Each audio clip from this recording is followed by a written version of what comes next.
Bonjour à tous. Aujourd'hui, nous allons parler du paradoxe des jumeaux. Alors encore, allez-vous me dire, c'est vrai que j'ai fait une vidéo il n'y a pas si longtemps que ça, que j'avais appelée pour en finir avec le paradoxe des jumeaux. Et là, je reviens dessus. Parce que je voudrais prendre le temps de bien expliquer cette histoire du paradoxe des jumeaux. Alors prendre le temps, ça veut dire que ça va peut-être être la vidéo la plus longue que j'ai jamais fait sur cette chaîne, mais je veux prendre ce temps pour aller au fond des choses. Et aller au fond des choses, c'est remonter l'histoire et remonter à l'histoire de la relativité. Expliquer le paradoxe des jumeaux, c'est aussi une très bonne manière de bien comprendre, vraiment comprendre la relativité.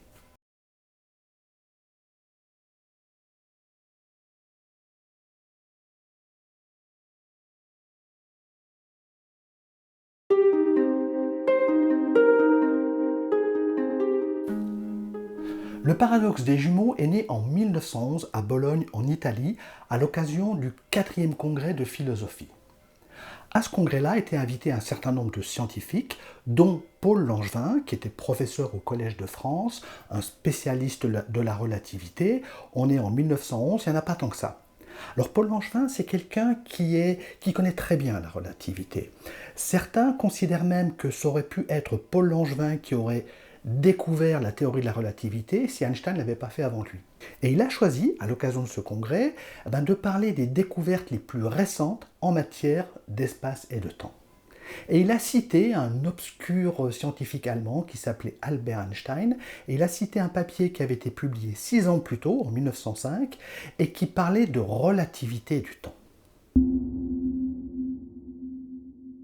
Il a choisi d'illustrer tout ce qu'il venait de dire avec une histoire basée sur un voyage dans l'espace. L'histoire est à peu près la suivante. Imaginez un voyageur qui est prêt à consacrer 2 ans de sa vie pour voir le futur dans 200 ans, pour voir comment sera la Terre dans 200 ans. Eh bien, aujourd'hui, on sait que c'est possible. Et pour cela, il suffit que le voyageur monte dans un boulet. On prend ce boulet, on le met dans un gros canon, et ce boulet est envoyé dans l'espace à une vitesse qui est une portion significative de la vitesse de la lumière. Ce voyage va durer 1 siècle. Au bout d'1 siècle, le boulet arrive sur une planète et on a de la chance, opportunément, il y a un canon de même technologie avec lequel on va pouvoir renvoyer le boulet sur Terre avec la même vitesse que celle au départ. Donc le retour va durer aussi 1 siècle. 2 siècles se sont écoulés sur Terre, les habitants de la Terre attendent le boulet, ils ouvrent le boulet et le voyageur sort, mais pour lui, le voyage n'aura duré que 2 ans. Et c'est cette histoire-là, cette histoire de boulet, qui a donné lieu au paradoxe des jumeaux. Alors, quelques commentaires sur cette histoire. Premier commentaire, le boulet, bien sûr, le canon, on est en 1911, ça fait à l'évidence référence au film de Georges Méliès, qui est sorti quelques années plus tôt, qui est de la Terre à la Lune, dans laquelle des explorateurs interstellaires utilisent cette technologie du boulet et du canon pour aller sur la Lune. Ça fait référence également au roman de Jules Verne, de la Terre à la Lune. Le boulet représente ce qu'il y a de très rapide à l'époque, plus rapide que les avions et que les trains. Deuxième commentaire, comme je l'ai dit, Einstein n'est pas connu du tout. Il a publié la théorie de la relativité en 1905. Il sera célèbre après 1915, après la publication de la relativité générale. Et pour être peut-être un peu plus précis, surtout après 1919, lorsque l'astrophysicien Eddington, un astrophysicien anglais, aura fait une expédition pour démontrer un des résultats de la relativité générale, qui est le fait que la lumière est attirée par la gravité. On est en 1919, après la Première Guerre mondiale, et le fait qu'un scientifique anglais démontre les résultats théoriques d'un scientifique allemand a généré beaucoup d'espoir. On s'est dit, la science est au-delà des conflits entre les nations. Des scientifiques de nationalités différentes, de nationalités qui étaient en guerre quelques années plus tôt, collaborent au profit du savoir universel. Donc ça a créé beaucoup d'espoir. La science était porteuse de beaucoup d'espoir de paix et d'évolution de la société vers une société qui ne connaîtrait plus la guerre. Puis une troisième remarque aussi, 1911, avant la publication de la théorie de la relativité générale, donc ça donne historiquement tort à ceux qui considèrent que la relativité générale est nécessaire pour résoudre le paradoxe des jumeaux. L'histoire de Langevin a été faite avant qu'existe la relativité générale, et Langevin n'a pas dit à l'époque « je ne comprends pas, j'ai un résultat, il est inexplicable dans le cadre de la théorie actuelle, il faut attendre qu'on évolue, qu'on avance dans l'exploration de cette nouvelle théorie pour résoudre, pour comprendre ce qui se passe avec cette histoire de différents stages ».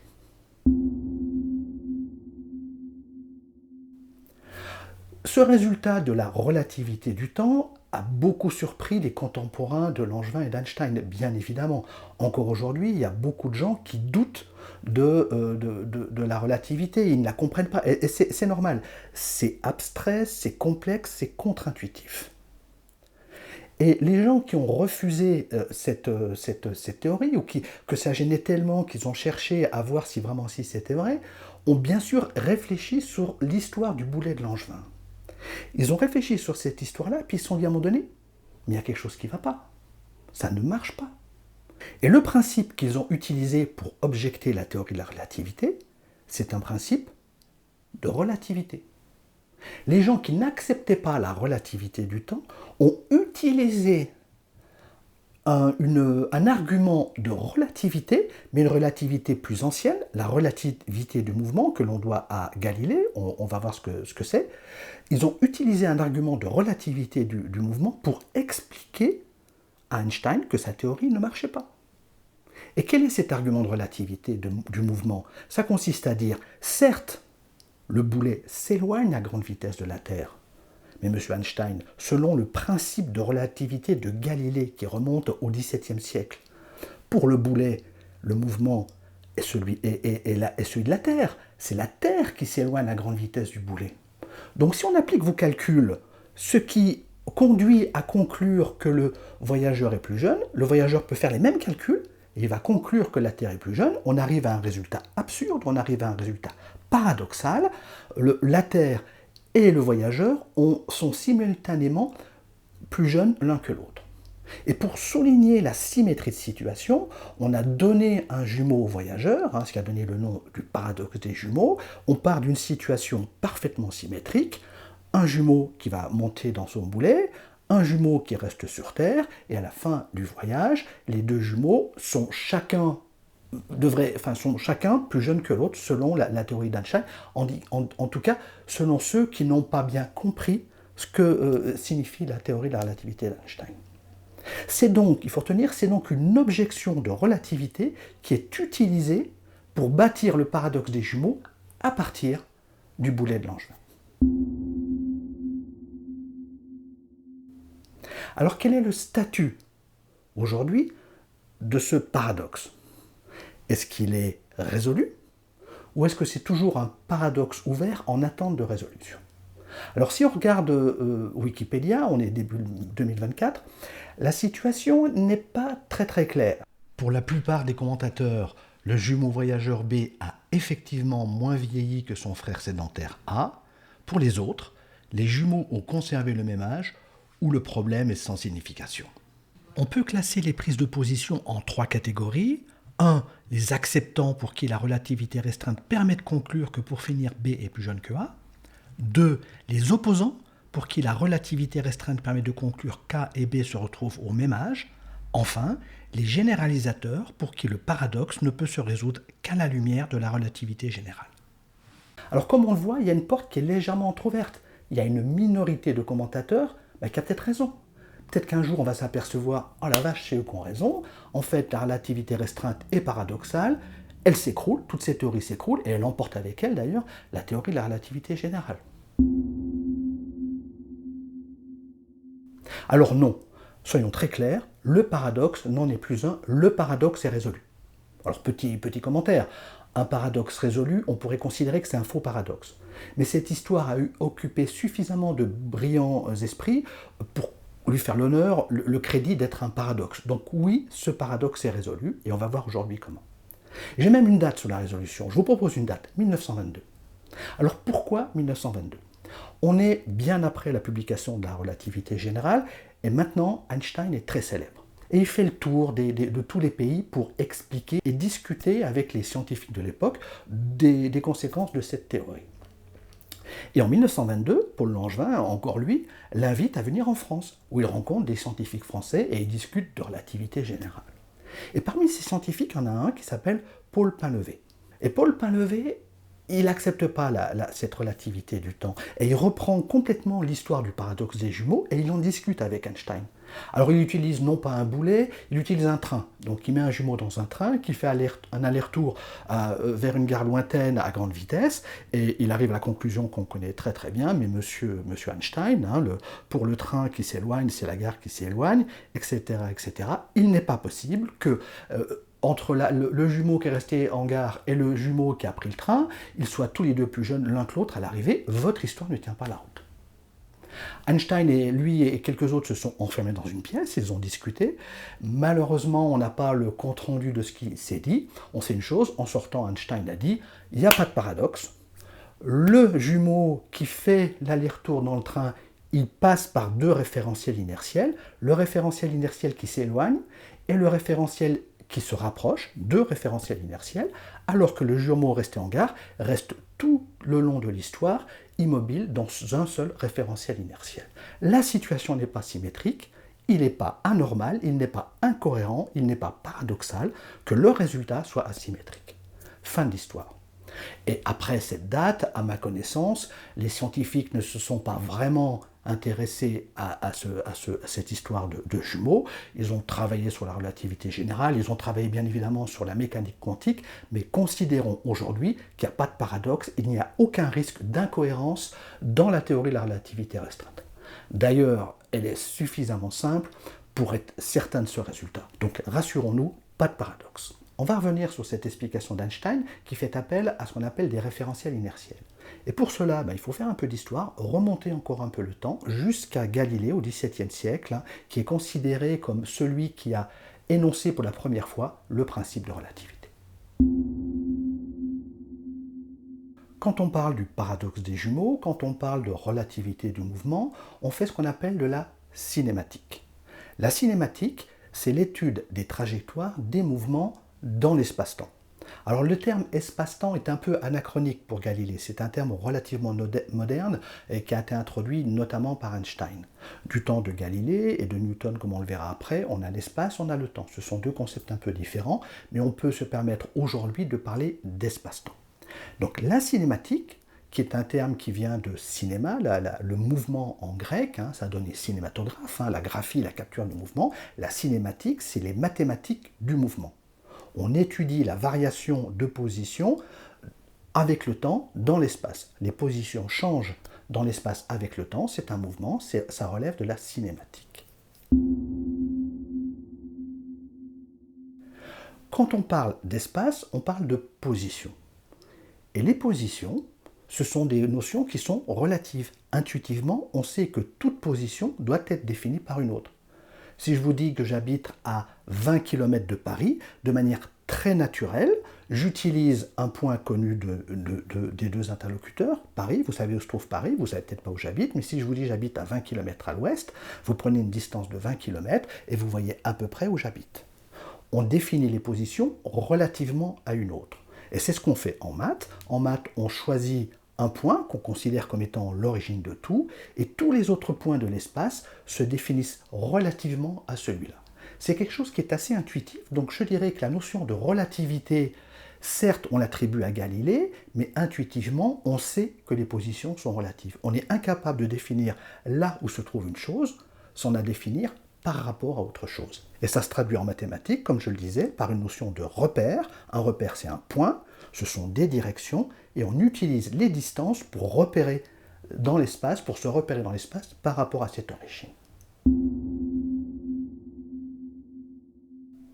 Le temps, c'est à peu près la même chose. Le temps est constitué d'instants, et un instant, c'est relatif. On définit toujours quand se passe un événement par rapport à un autre. Alors, il y a un repère, un instant de repère d'origine convenu pour un calendrier, et on définit les jours, les mois, les années par rapport à cet événement initial du calendrier. Il y a différentes origines possibles selon les calendriers. Il y a un instant d'origine qu'on utilise tous en permanence, qui est le présent. Quand je vous dis dans une heure, demain, l'année prochaine, c'est relativement au présent, à l'instant que l'on vit maintenant, et on donne une durée entre l'instant présent, l'instant de repère, et l'instant à venir que je veux désigner dans le futur. Donc l'espace et le temps sont très homogènes. Dans l'espace, on a des positions séparées par des distances. Les positions sont relatives, les distances sont absolues. Dans le temps, c'est équivalent. On a des instants relatifs séparés par des durées absolues. Les mathématiques, la géométrie de l'espace-temps est donc relativiste. On a besoin d'un référentiel qui nous donne l'événement d'origine, à la fois origine pour l'espace, mais aussi origine pour le temps. Et qu'en est-il de la vitesse? Intuitivement, on a l'impression que la vitesse est absolue. Quand on dit 100 km/h, c'est 100 km/h, on n'a pas besoin de le dire par rapport à quoi. Donc on se fait une notion, une idée absolue du concept de vitesse. D'ailleurs, on ressent la vitesse, en tout cas on pense le ressentir, et c'est notamment le cas du temps de Galilée. Du temps de Galilée, quand on prend une calèche, je vous garantis que vous savez que la calèche est en mouvement, et vous faites parfaitement la distinction entre une calèche en mouvement, qui cahote sur une route cabossée, et une calèche au repos pendant que les chevaux se reposent. Donc on a l'impression de ressentir les vitesses. Et c'est Galilée le premier qui comprend que c'est faux, que la vitesse est relative. Il a d'ailleurs cette phrase très célèbre, « le mouvement est comme rien ». Et c'est remarquable de s'en apercevoir. Une fois encore, on a l'impression de ressentir le mouvement. Et pour illustrer cette idée selon laquelle le mouvement est comme rien, il imagine une expérience de pensée qui se passe dans la soute d'un navire. Il dit, vous êtes dans la soute d'un navire. Vous voyez quoi? Vous voyez autour de vous les moustiques voler, vous pouvez faire osciller un pendule, vous pouvez vous verser de l'eau dans un verre. Et si je ne vous le dis pas, vous ne saurez pas si le bateau est immobile amarré à quai ou s'il est en train de voguer sur une mer d'huile à vitesse constante. Vous ne ferez pas la distinction, vous n'êtes pas capable de faire une expérience qui va vous dire si vous êtes immobile ou en mouvement. Alors moi qui suis très sensible au mal de mer, je peux vous garantir que je saurais si le bateau vogue. Mais en fait, il faut imaginer un bateau parfait, une mer parfaitement plate, sans la moindre vague, un bateau bien vertical, sans roulis, sans tangage, et effectivement, en se projetant dans ce bateau idéal, on est incapable de dire s'il est en mouvement ou s'il est à quai. Et ça, c'est vraiment remarquable d'avoir compris ça du temps de Galilée avec les moyens technologiques de l'époque. Et il y a une autre expérience de pensée qui a été faite par Galilée, celle qui consiste à lâcher une pierre du haut d'un mât d'un navire en mouvement. Si on imagine que la vitesse est absolue et que le mouvement est l'état naturel des choses, comme on pensait du temps de Galilée, lorsqu'elle est lâchée du haut du mât, la pierre, elle n'est plus poussée, entraînée par la vitesse absolue du navire, elle va donc revenir à son état naturel et s'immobiliser. Donc le temps qu'elle tombe, elle va perdre sa vitesse et tomber en arrière du mât. Si en revanche le mouvement est comme rien, lorsque la pierre est lâchée, elle va continuer dans la direction de sa vitesse, à la même vitesse que le navire. Le navire, lui, il est poussé par les voiles, il est entraîné par les rameurs, il lutte contre les vagues qui l'empêchent d'avancer, donc il a besoin d'une force. La pierre, elle va continuer sur son inertie, à la même vitesse que le bateau, et tomber au pied du mât. Le résultat de l'expérience, on le connaît aujourd'hui, c'est que la pierre tombe bien au pied du mât. Cela démontre que les objets continuent à vitesse constante, sauf s'ils sont perturbés par une force externe qui va altérer leur trajectoire. C'est ce qu'on appelle le principe d'inertie. Un objet qui n'est soumis à aucune force suit une trajectoire en ligne droite à vitesse constante. Cette vitesse pouvant être nulle, un objet initialement immobile, s'il n'est soumis à aucune force, reste immobile. Et dans le monde qui nous entoure, il y a en permanence des forces qui s'opposent au mouvement par rapport au sol de la planète, c'est la résistance de l'air. Dans les systèmes mécaniques, c'est les frottements entre les engrenages. Donc les choses reviennent à un état immobile par rapport au sol, puisque à cause de toutes ces forces annexes, cette résistance de l'air et ces forces de frottement. C'est donc, je le répète, remarquable que Galilée ait compris ce principe d'inertie au XVIIe siècle. Posons-nous une petite question. Est-ce que c'est bien normal que la vitesse soit relative? En effet, la vitesse s'obtient en divisant une distance par une durée. On a dit tout à l'heure que si les positions étaient relatives, les distances étaient absolues. Si les instants sont relatifs, les durées sont elles aussi absolues. Donc je calcule ma vitesse en divisant une grandeur absolue par une autre grandeur absolue. Pourquoi est-ce que je n'obtiens pas quelque chose d'absolu? Alors on va imaginer une petite expérience de pensée, nous aussi. On va imaginer un athlète qui court le 100 mètres. Et pour simplifier les choses, on va dire qu'il court le 100 mètres en 10 secondes. Vous êtes dans le stade, vous voyez l'athlète partir de la ligne de départ jusqu'à la ligne d'arrivée 10 secondes plus tard. Les deux lignes sont séparées de 100 mètres. Vous faites le calcul, 100 mètres divisé par 10 secondes, ça fait 10 mètres par seconde. Imaginons la même course, mais cette fois-ci filmée par une caméra mobile le long de la piste. Et la caméra avance à la même vitesse que l'athlète. Sur la caméra, vous voyez un gars qui s'agite, qui court, qui sue, mais il est immobile. Si vous calculez sa vitesse, vous allez dire point de départ, centre de la caméra, 10 secondes plus tard, point d'arrivée, centre de la caméra, il a parcouru une distance nulle, il a une vitesse nulle, c'est ce que vous voyez. Vous voyez bien que ce calcul est absurde. C'est pas comme ça qu'il faut faire. C'est pas comme ça qu'il faut calculer la distance. Il faut prendre le point de départ au centre de la caméra, certes, mais on sait que le point d'arrivée, la ligne d'arrivée, se trouve 100 mètres plus loin, même pour la caméra. Donc il faut prendre le point d'arrivée en même temps que l'on prend la position du point de départ. Et qu'est-ce qu'on va voir? On va voir la ligne d'arrivée se rapprocher en 10 secondes, elle va parcourir 100 mètres sous les pieds de l'athlète, et effectivement, l'athlète a une vitesse de 10 mètres secondes par rapport à la piste. Alors, ce qu'il faut retenir de cette petite histoire, c'est lorsqu'on dit qu'une distance est absolue, il faut que l'on mesure cette distance de manière simultanée. Qu'est-ce que ça veut dire? On doit relever la position des deux extrémités en même temps, sinon on obtient n'importe quoi.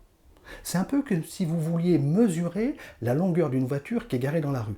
Alors vous pouvez très bien prendre une craie et faire une marque sur le trottoir à l'arrière de la voiture. Puis vous revenez le lendemain, vous faites une marque sur le trottoir à l'avant de la voiture et vous mesurez la distance entre les deux marques. Mais si la voiture a bougé la nuit, vous allez obtenir n'importe quoi. Donc une longueur se mesure de manière simultanée, sinon on obtient n'importe quoi. J'insiste bien, les longueurs simultanées sont absolues. Sinon, vous prenez le risque que entre la mesure du point de départ et la mesure du point d'arrivée, la longueur, ce que vous mesurez, a bougé, ou au contraire, c'est vous qui avez bougé par rapport à ce que vous mesurez. Il y a une vitesse relative entre vous. Il faut donc prendre une mesure simultanée. On en est où? On a parlé de l'espace-temps du temps de Galilée avec un petit peu d'anachronisme, position relative, distance absolue, distance simultanée absolue, instant relatif, durée, distance entre guillemets entre les instants absolue, là il n'y a pas de notion de simultanée, ça n'aurait pas de sens, et une vitesse relative.